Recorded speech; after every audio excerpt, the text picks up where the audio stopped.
Recording in progress. Yesterday we have seen maxima minima. इसकी हमने theory पढ़ ली थी. मैक्सिमा मिनिमा में क्या होता है? फर्स्ट डेरिवेटिव तो दोनों में जीरो होता है और सेकंड डेरिवेटिव अगर लेस देन जीरो है तो that will be maxima, that point will be local maxima. And अगर second derivative greater than zero है तो that will be local minima. तो सेकंड डेरिवेटिव से हमें पता लग जाता है कि वो मिनिमम पॉइंट है ग्राफ का या लोकल मैक्सिमम है. तो that was, and if second derivative भी जीरो है तो no maximum minimum, flat line है वो, है ना. तो this was the question we were discussing. ये क्वेश्चन हम लोगों ने लिया था, function of y is given in terms of x.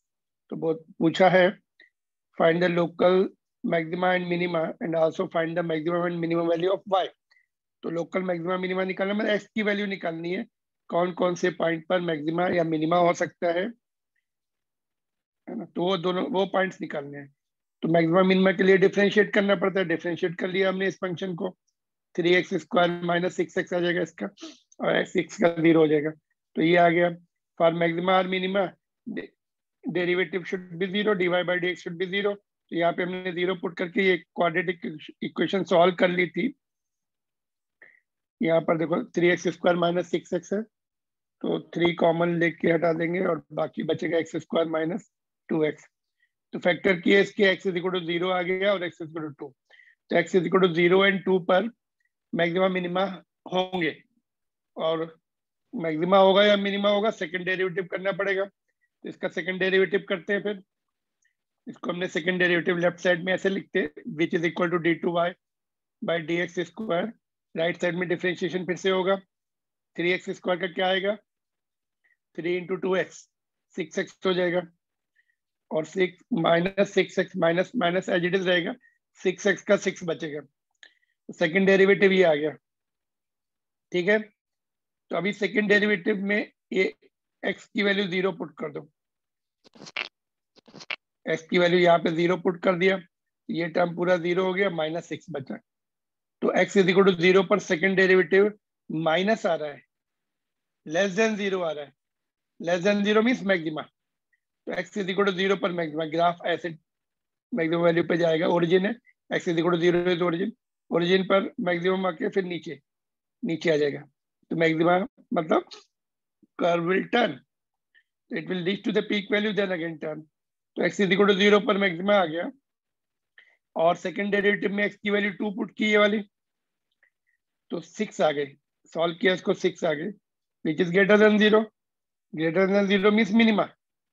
ये अगर ग्रेटर है तो मिनिमा के लिए होता है, मतलब उस पर्टिकुलर पॉइंट पर मिनिमा. तो ग्राफ ऐसे आके मिनिमम होगा, फिर से टर्न होगा. तो 2 पर x इज इक्वल टू 2 पर मिनिमम है. ठीक है. तो ये तो मिल गया हमें जो दो रूट्स मिले x के, x की दो वैल्यू मिली, एक पर मैक्सिमा है दूसरे पर मिनिमा है. तो सेकंड पार्ट में, ये फर्स्ट पार्ट हो गया. सेकंड पार्ट में find the maximum value and minimum value of y. तो ये जो वैल्यू है x इज इक्वल टू 0 पर मैक्सिमम है, तो ये x is equal to 0 original function में, ये जो ओरिजिनल y का रिलेशन जो मिला है उसमें x is equal to 0 put कर देंगे तो हमें y की जो वैल्यू मिलेगी दैट विल बी मैक्सिमम. तो at x is equal to 0 y is coming 6, that is maximum. x is equal to 0 पर मैक्सिमम की कंडीशन प्रूव की हमने ऊपर. And second value x is equal to 2 पर मिनिमम मिलेगा. तो इस फंक्शन में x की 2 वैल्यू पुट कर दी और सॉल्व किया इसको, ये आ गया 2. तो y मिनिमम इज 2. तो ये मिनिमम एंड मैक्सिमम वैल्यू हो गई, है ना. तो that's how you have to do. Can you see it? पूरा क्वेश्चन दिख रहा है आपको? Yes sir, yes sir. तो दैट्स हाउ. तो इसमें मतलब डिफरेंशिएट करना है. एक बात, उससे हमें मैक्सिमम मिनिमा की पॉइंट्स मिल सकते हैं, फिर दोबारा में डिफरेंशिएट करके देखना है वो मैक्सिमा है या मिनिमा है. तो उससे हमें पता लग जाएगा कौन से पॉइंट पे मैक्सिमा, कौन से पॉइंट पे मिनिमा. और पॉइंट्स पता लग गया, इस पे वो वैल्यू फिर पुट कर देंगे ओरिजिनल फंक्शन में. तो मैक्सिमम वैल्यू कितनी आ रही है उस पॉइंट पर, मिनिमम वैल्यू कितनी आ रही है ना. तो that's how it is done.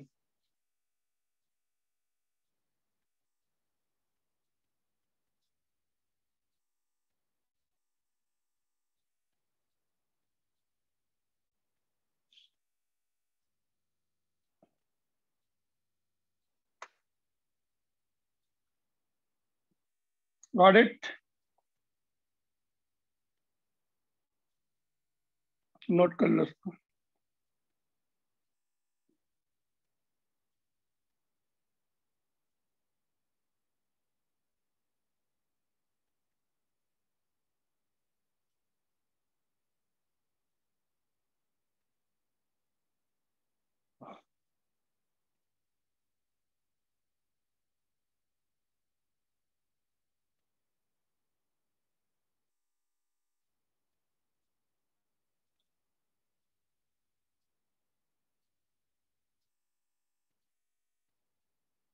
Done? Anything you want to ask here?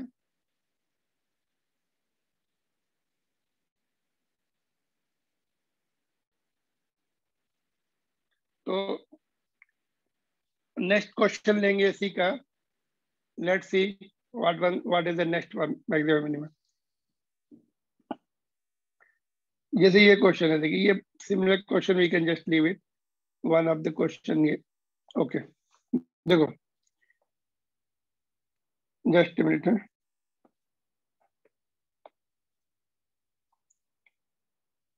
Okay, tell me okay, ये बताइए, just let me ask you question. ये दो पॉइंट मासेस हैं m1 and m2 separated by the distance d. What is the formula for force between the 2 point masses? Gravitational force की बात कर रहा हूँ, बोलिए क्या होता है ग्रेविटेशनल फोर्स का फार्मूला? 9th स्टैंडर्ड में पढ़ा था हमने, डिस्कस भी तो किया था अभी डायमेंशन में। Are you there? Yes, sir. तुम लोग हो? Yes, sir.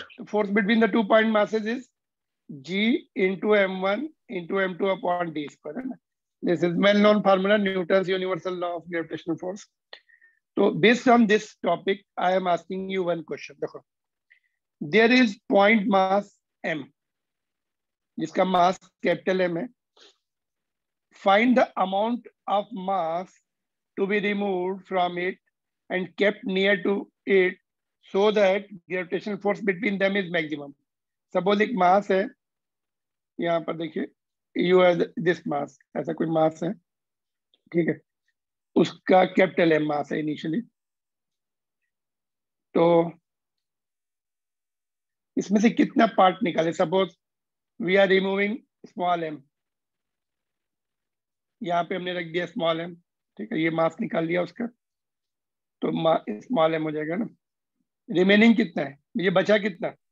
1 minus 1. हाँ, तो m minus small m, original was capital m,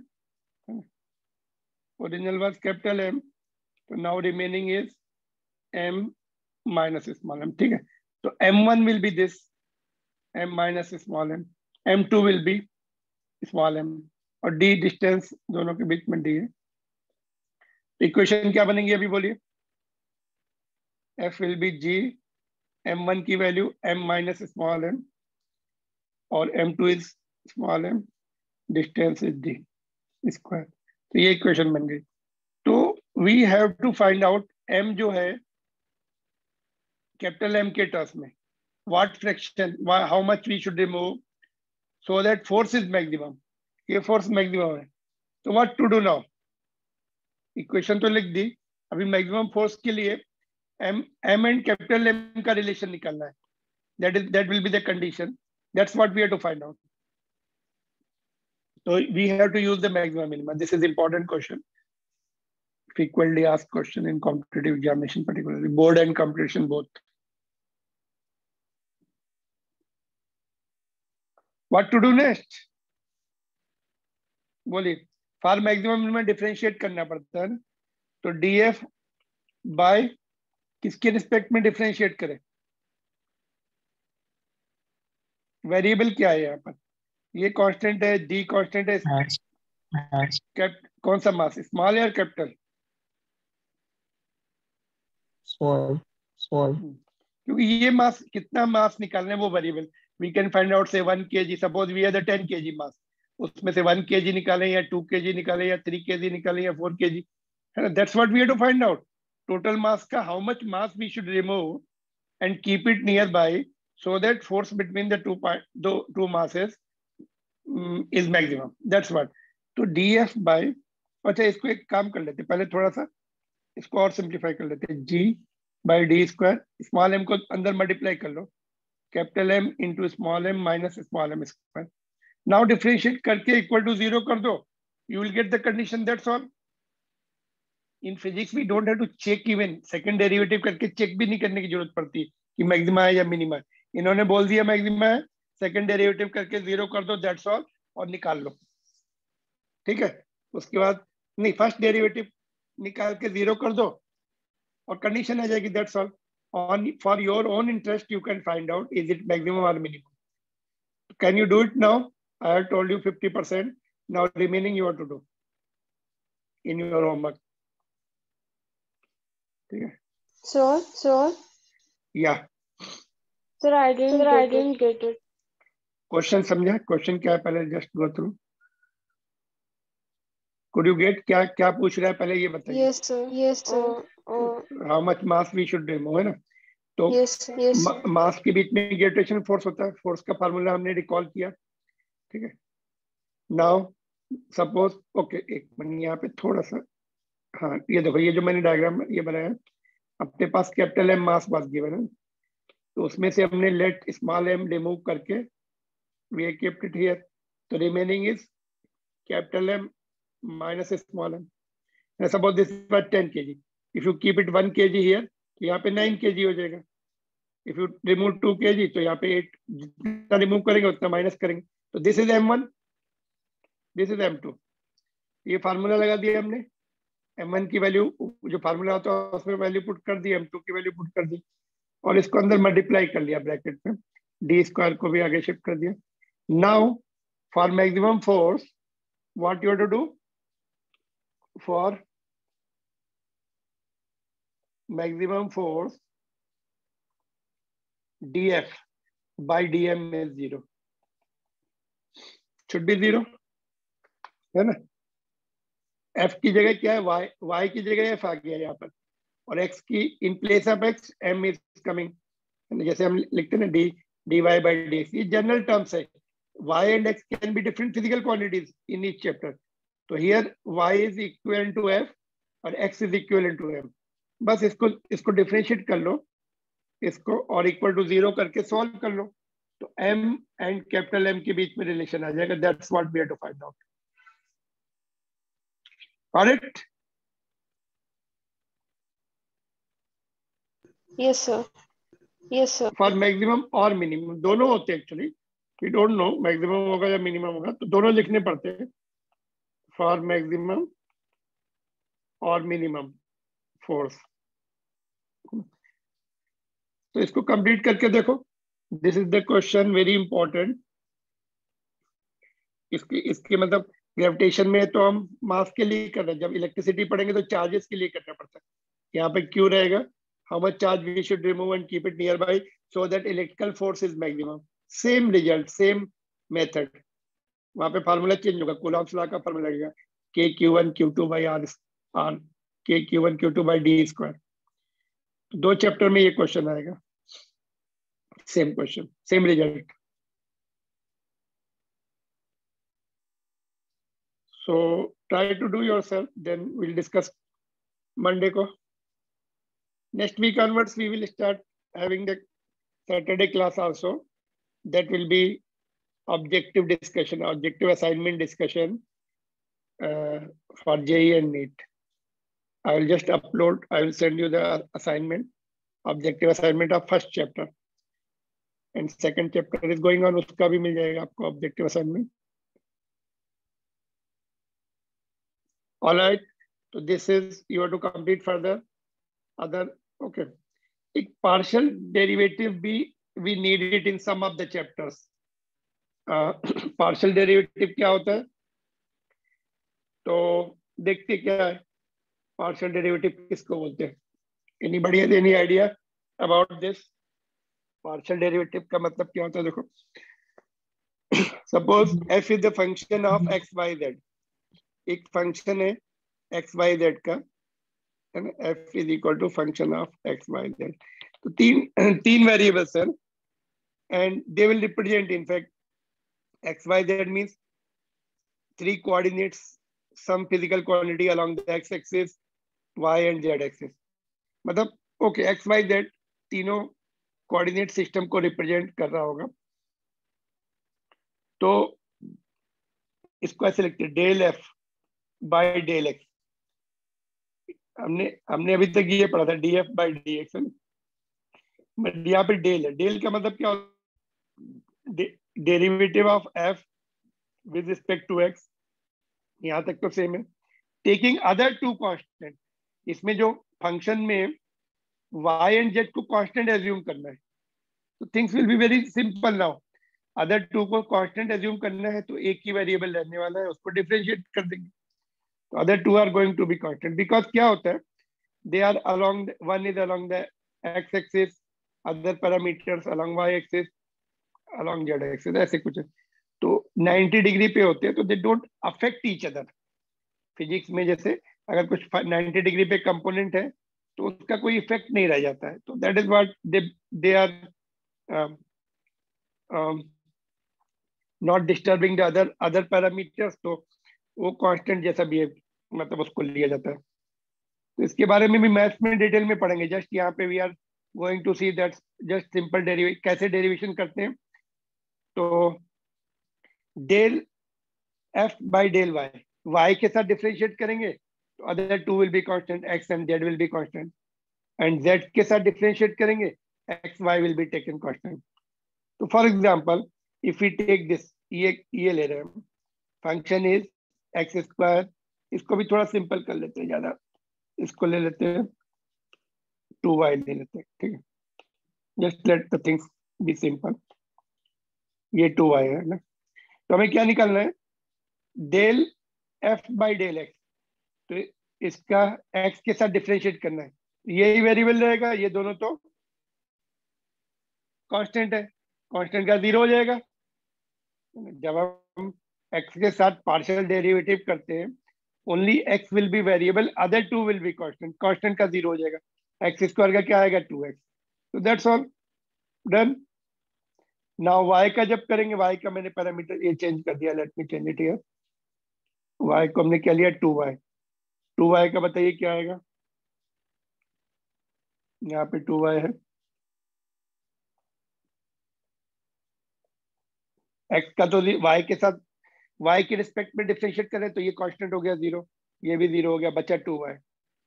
2y का डेरिवेटिव बताइए जल्दी से. 2 ओनली. y का 1 हो जाएगा, 2 आगे आ जाएगा, 2 ओनली. और last one is del F by del z. तो x कांस्टेंट की जैसा बिहेव कर रहा है वो 0 हो गया, y भी कांस्टेंट जैसा बिहेव कर रहा है वो 0 हो गया. और x जेड क्यू का डेरिवेटिव बताइए 3 जेड स्क्वायर. That's all. ये आंसर आ गया, ये आंसर हो गया. फर्स्ट पार्ट का 2x आ गया, फर्स्ट पार्ट का 2x, सेकंड पार्ट का 2, थर्ड का 3 जेड स्क्वायर. यहाँ पे लिख देते फिर से.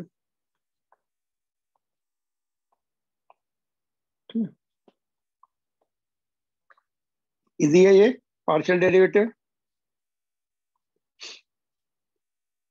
नोट कर लो पूरा. और एक क्वेश्चन भी देते, नीचे वाला क्वेश्चन भी होमवर्क में देखो. This much only, in this much only, no big deal in this. There should not be any problem in this. नीचे होमवर्क का क्वेश्चन भी है. इसमें एक साथ है, जो कांस्टेंट है उसको आगे शिफ्ट करके बाकी का डिफरेंशिएट कर देंगे. लास्ट जो होमवर्क क्वेश्चन है, कांस्टेंट इसमें साथ में है. When we do it derivation with respect to x, y and z constant होंगे, उसको आगे शिफ्ट करके x का डिफरेंशिएट कर लेंगे. प्रोडक्ट में है ना, इंडिपेंडेंट नहीं है वो, प्रोडक्ट में है, तो they will be shifted forward and then derivative will be done. So this much only, just note down and note down the homework question also. Then we'll move on to the integral calculus, which is reverse of this. Inverse of differentiation.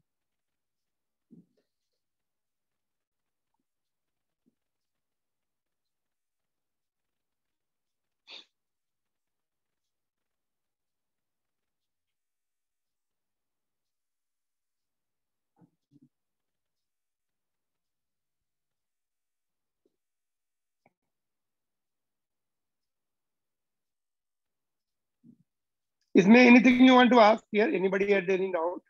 ये zero कैसे आ गया, क्या हो गया? I told you x में बाकी दोनों कांस्टेंट एज्यूम करना है। इंडिपेंडेंट का प्लस प्लस के साथ है, ये इंडिपेंडेंट इनके साथ एक्स नहीं है। अगर हम यहाँ इनके साथ अगर एक्स लगा देंगे तब जीरो नहीं होगा, कांस्टेंट को आगे शिफ्ट करके फिर उसका करना पड़ेगा। But they are independent, all plus के साथ है तो देयरफॉर जीरो हो रहा है, ये भी जीरो। सेकंड केस में ये कांस्टेंट हो जाएगा, थर्ड केस में ये दोनों कांस्टेंट हो जाएंगे, ये वेरिएबल रहेगा यहाँ पे। देखो still you want to ask, you can just confirm कैसे क्या है इसमें। Are you there?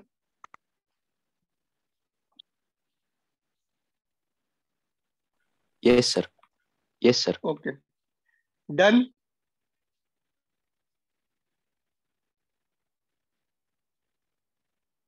Yes or no? Yes, sir.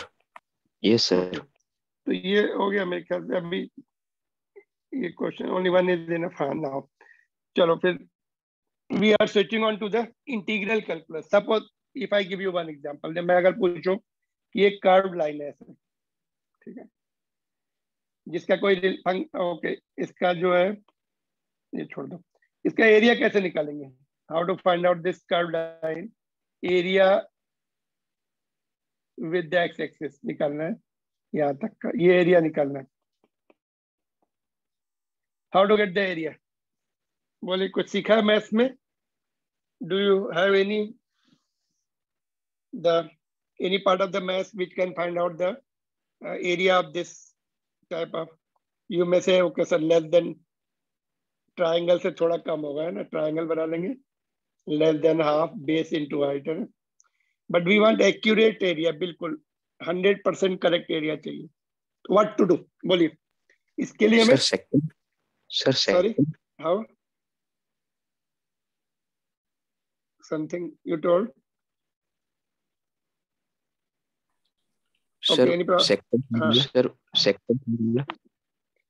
हाँ बट सपोज ओके, इसका हमें वी डोंट नो, सपोज ऐसा कुछ है, चलो ऐसे there can be various situation, we don't know, मतलब it can be like this, curve can be like this something, है ना। तो एरिया निकालना है तो उसके लिए हमें इंटीग्रल कैलकुलस की हेल्प लेनी पड़ती है। कॉम्प्लिकेटेड शेप्स है तो integral, only thing we have to know the function of this suppose this line represents the this line is having the relation, say for example x to the power 2 or 3 or जो भी है, तो this function का relation दिया होगा y and x के term में, और something else depending upon physical quantities, तो that line जो है उसकी equation दी होगी, curved line है क्या है, तो बस उसके बाद we will take the help of integration. तो like this situation integration is useful. So for example, suppose we are taking this curve, उसका x1 से लेकर x2 तक का एरिया चाहिए हम, तो इंटीग्रेशन कैलकुलस सीखनी पड़ेगी। नाउ इंटीग्रेशन और इंटीग्रल कैलकुलस, ठीक है। इंटीग्रेशन मीन्स टू ऐड और टू ज्वाइन, ऐड करने, छोटे छोटे नैरो स्ट्रिप ले लेंगे ऐसे, उनको ऐड करते जाएंगे, टोटल एरिया मिल जाएगा, है ना। तो अर्लियर ओल्डन टाइम में जब मेजरमेंट्स की प्रॉपर वो नहीं थी, तो फार्मर्स यूज्ड टू टेक उनके जो रिवर साइड के जो फार्म्स होते थे, खेत होते थे, तो वो अपना ऐसे रफ एरिया निकाल लेते थे, छोटे छोटे मेजरमेंट एरिया लेके टोटल करके रख लेते थे। फ्लड आ गई, वॉश आउट हो गया, फिर से they used to divide, okay this much was ours. So that was the technique to find out the total area. Here also, integration also, same thing is done. We will take narrow strips which will be equal to rectangle, and then उसका add कर देंगे सब, but adding is done with the help of formula only, ठीक है। तो symbol of integration is like S जैसा है ना, सम, SUM, सम करते हैं ना। तो एरिया ऑफ नैरो स्ट्रिप, ये हमने टोटल एरिया चाहिए हमें, तो हमने एक नैरो स्ट्रिप ले ली which will look like rectangle, very very narrow strip. तो इसकी ये जो वैल्यू है y, सच नैरो स्ट्रिप की यहाँ पर सिंगल पॉइंट आ गया y, है ना, और थिकनेस क्या है dx, very very small, dx should be tending towards 0। तो ये y will not change in that, अगर dx बहुत कम चेंज हो रहा है तो we will have single value of y, otherwise यहाँ पर देखो y1 is different, y2 is different. तो देखो वेरी वेरी नैरो स्ट्रिप में we will have single value of y। तो नैरो स्ट्रिप का एरिया क्या आएगा, y into dx, y is the height, dx is the width, तो narrow strip का ये आ गया। Now area of the curve from x1 to x2, यहाँ से यहाँ तक चाहिए, तो क्या करना है, इंटीग्रेशन करना पड़ेगा। इंटीग्रेशन का सिंबल लगा दिया, कहाँ से कहाँ तक, x1 से लेकर x2 तक, और ये यहाँ पे पुट कर देंगे y। इंटीग्रेशन मीन सम, और you can write it like this, summation y dx, x1 to x2, ऐसा। तो summation word is not used, integration word use करते हैं, ठीक है, इंटीग्रेशन सिंबल यूज करेंगे।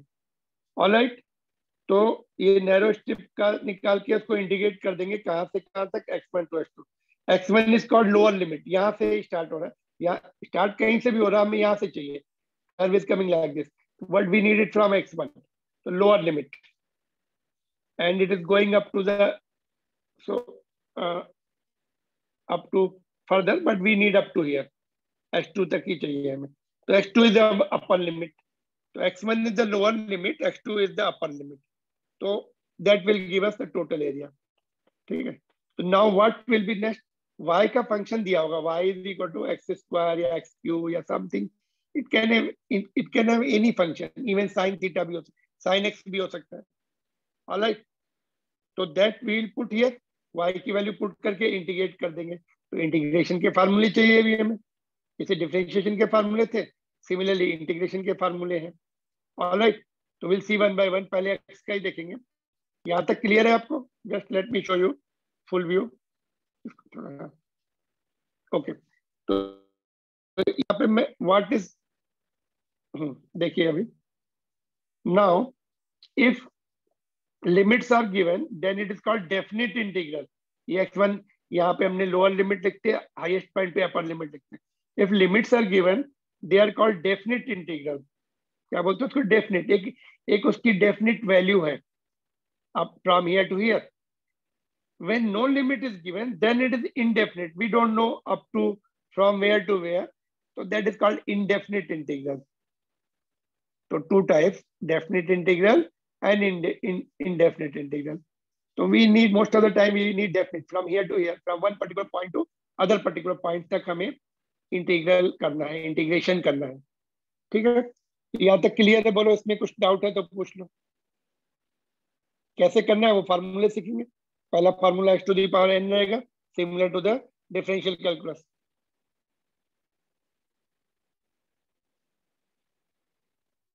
बोलिए, any difficulty in this, anything you want to clarify? Yeah. Sir, Yeah. please explain once more.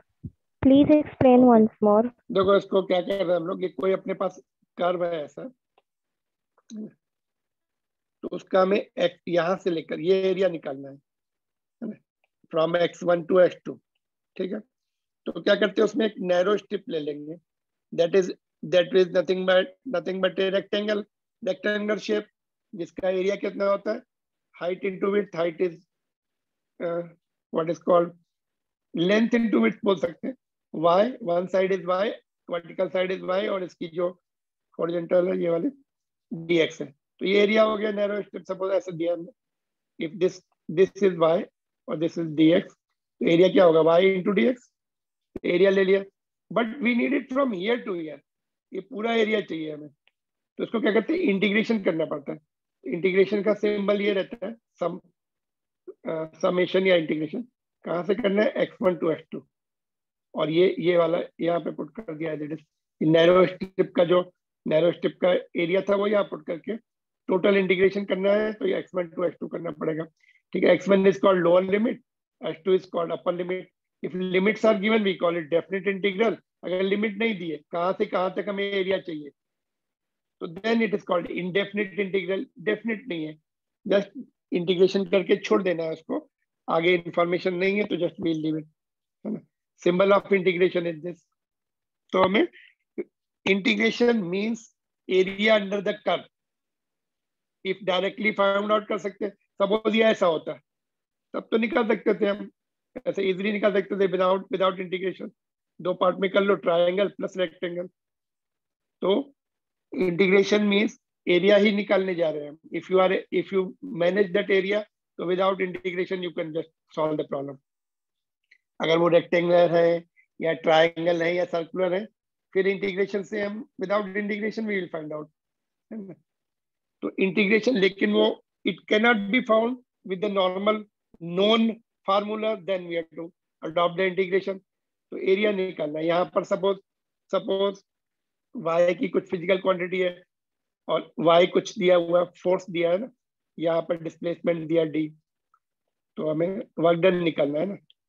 तो variable force होता है तो फिर हम F into d नहीं लगा पाते, कांस्टेंट फोर्स के लिए होता है ये फार्मूला। तो फोर्स वेरिएबल है तो इंटीग्रेशन से करना पड़ता है, फिर हमें F into dx करके करना पड़ता है। तो वी विल अप्लाई दिस, आगे हम इसको यूज करेंगे, बट केवल इन जनरल पढ़ रहे हैं हम लोग। कहाँ यूज करेंगे वो देखेंगे आगे। जैसे हमने डिफरेंशियल कैलकुलस में वेलोसिटी निकालने में यूज किया, एक्सेलरेशन निकालने में यूज किया, यहाँ पे वर्क डन निकालने में यूज करेंगे, and so many other quantities निकालने में यूज करेंगे इंटीग्रेशन को, ठीक है। तो अभी सबसे पहला केस लेंगे, अगर y तुम्हारा x दिया, x स्क्वायर दिया, x to the power n दिया, तो यहाँ पे पुट करके इंटीग्रेशन कर देंगे। y will be function of x only, because यहाँ पे dx है तो y should be function of x only, then only integration can be done. ये नोट कर लिया।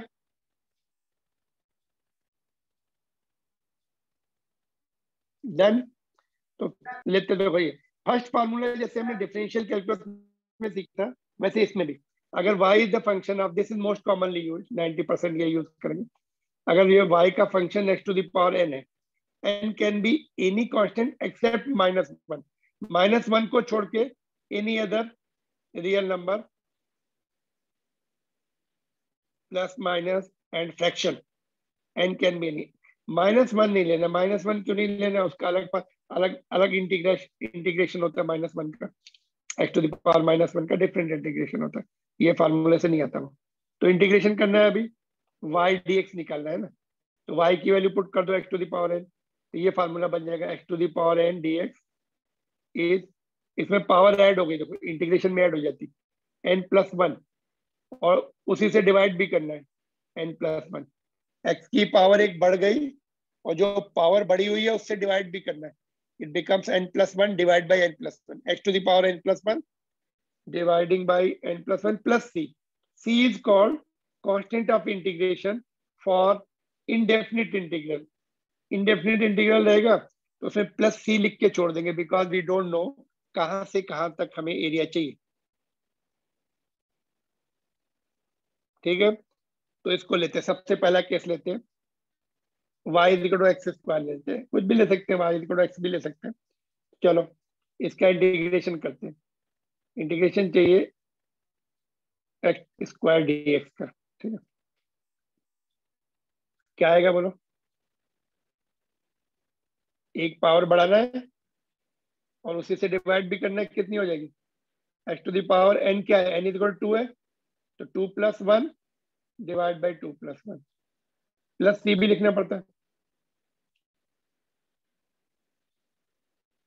ठीक है। तो ये आपका आ गया कितना, x³/3 + c, that's all.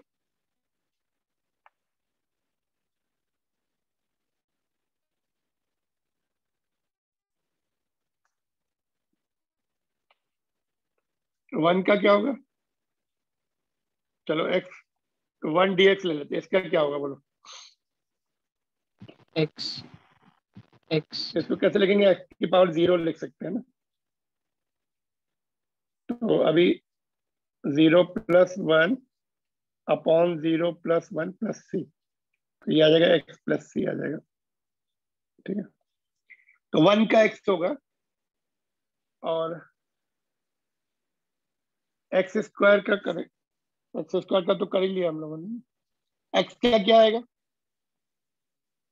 X square x का क्या है? X square x square by 2 आ जाएगा ना केस है क्या? ओके जस्ट होल्ड है, एक मिनट यहाँ पे थोड़ा जगह बना देते। एक्स का करके देखें तो पावर हो जाएगी 1 है ऑलरेडी, एक और बढ़ गई 1 + 1 + c ऑल्सो, तो एक्स स्क्वायर बाई 2, ठीक है, प्लस सी भी रहेगा because we don't know area कहाँ, मतलब कहाँ से कहाँ तक हमें उसकी वैल्यू चाहिए, तो इसलिए लिख के छोड़ देते। गॉट इट, देख लो अभी, you can see full view. नीचे क्वेश्चन और भी है, वो डेफिनेट इंटीग्रल का है, वो भी करते हैं अभी हम। Just we have the 4 minutes remaining, classes up to 9:15।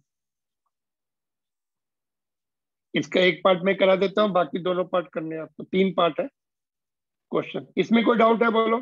Formula लिखा हमने और उसको अप्लाई किया यहाँ पर, और ज्यादा उसमें कुछ सोचना नहीं है, फार्मूला लगाना है बस फिजिक्स में। हमें मैथ्स में आपको दिखाया जाएगा ये फार्मूले कैसे बनते। फार्मूला तो खैर ऐसे ही जैसे हमने दिखा वो। बोलिए, no doubt here. Definite integral का एक क्वेश्चन देखते हैं, फिर वाइंड अप करते हैं। नेक्स्ट क्लास में देखें डेफिनेट इंटीग्रल। ठीक है, चलो इसको रिवाइज कर लेते हैं। चलो, definite integral will do in next class. What we have seen today, integral calculus. अच्छा, उससे पहले एक होमवर्क क्वेश्चन हमने डिस्कस नहीं किया है, देखते पहले। चलो, इंटीग्रल कैलकुलस में we are just interested in area under the curve. Integration करना है मतलब हमें मोस्टली एरिया से ही डील करना पड़ता है इसमें, है ना। इवन इफ एरिया से हमें डिफरेंट फिजिकल क्वांटिटी मिलती है। Suppose if I tell you, यहाँ पे मैंने फोर्स दे दिया, यहाँ पे डिस्प्लेसमेंट दे दिया, तो ये फोर्स का वेरिएशन ऐसा है। तो एरिया से हमें वर्क डन मिलता है, ये नहीं कि हमें हमेशा एरिया ही निकालना। Force into displacement is work done, तो we get the third physical quantity. Not area means metre square वाला नहीं है, but area under the curve will give us the different physical quantity। जैसे सपोज एक्सेलेरेशन इन टाइम का area क्या देगा, यहाँ पे अगर एक्सेलेरेशन है और यहाँ पे टाइम है, तो उसका एरिया क्या मिलेगा हमें? एक्सेलेरेशन इनटू टाइम का एरिया क्या मिलता है? Area under the acceleration time graph क्या मिलेगा? Anybody has any idea? Change of velocity मिलती, चेंज ऑफ वेलोसिटी मिलती। यहाँ पे मैं एक्सेलेरेशन दे दूं और ये, तो उससे चेंज ऑफ वेलोसिटी निकालनी है तो इंटीग्रेशन करना पड़ता है हमें, ठीक है। तो वो हम सीखेंगे, area under the different physical quantities क्या मिलता है। One example I can give you which you can understand. यहाँ पर फोर्स, यहाँ पे डिस्प्लेसमेंट, तो area will be giving you work done. क्योंकि डायरेक्ट हम एफ इंटू डी नहीं कर सकते because force is increasing like this. कौन सा फोर्स लेंगे? तो इंटीग्रेशन करना पड़ता है। एक नैरो मतलब उसका फंक्शन दिया होगा फोर्स का डिस्प्लेसमेंट के टर्म में, सपोज डी स्क्वायर है, तो we have to take the help of integration, ठीक है। तो जनरल सीख लेते हैं y एंड x के टर्म में, फिर वील अप्लाई। तो what we have done, integration means joining to adding up, that's what we are doing here. Integration का सिंबल ऐसा रहता है, s elongated s means sum means integration. तो यहाँ इसका में एरिया निकालना था, पूरा इंटीग्रेशन करना था इस कर्व का x1 से लेकर x2 तक। तो नैरो स्ट्रिप ले ली, उसका एरिया निकाल लिया हमने y इंटू डी एक्स, और उसको जब हम इंटीग्रेशन करेंगे फार्मूले, डिफरेंट फार्मूले के साथ, limit x1 to x2, x1 is called lower limit, x2 is called upper limit, y is the variables in terms of x। यहाँ पर अगर x के टर्म में बात करें तो y का फंक्शन दिया होगा, यहाँ पुट करके इंटीग्रेशन कर देंगे। और लिमिट दी होगी तो डेफिनेट इंटीग्रल होता है, लिमिट नहीं है तो इनडेफिनेट इंटीग्रल होगा, ठीक है। तो पहला फार्मूला हमने ये सीखा, x to the power n का इंटीग्रेशन क्या होता है, x n to the power n plus 1 upon n plus 1। और लिमिट नहीं, यहाँ पर अगर लिमिट हमें बताई नहीं गई है तो इनडेफिनेट इंटीग्रल होगा, c लिख के छोड़ देंगे। तो ये क्वेश्चन लिया हमने एक्स स्क्वायर का पहले, तो x³ बाई 3 आ गया प्लस c। 1 का हमने 1 का भी चेक किया, तो 1 का x प्लस c आ रहा है, x का जो है x square by 2 plus c आ रहा है, ठीक है। तो ठीक है, इंडेफिनिट इंटीग्रल का कर लो, ये होमवर्क में ये ले लो, ये वाला फार्मूला लगा के ये फिल द टेबल। ये इंडेफिनिट इंटीग्रल है, सब में लास्ट में प्लस सी लिख के छोड़ देंगे, यहाँ सभी में प्लस सी में नहीं लिखना, लास्ट में सी लिख देंगे बस। तो ये सबका करना है अभी आपको, ये फार्मूला लगा के, and definite integral we will see it on Monday, no class tomorrow and day after tomorrow, ठीक है। सभी में पावर +1 होके और वही n+1 से डिवाइड भी करते जाना है, जैसे हमने 3 क्वेश्चन किए। That's all from my side.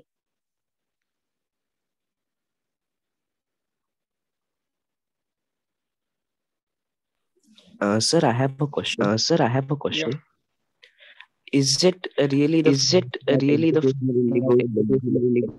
Come again, just sound has gone. Come again. Is it really that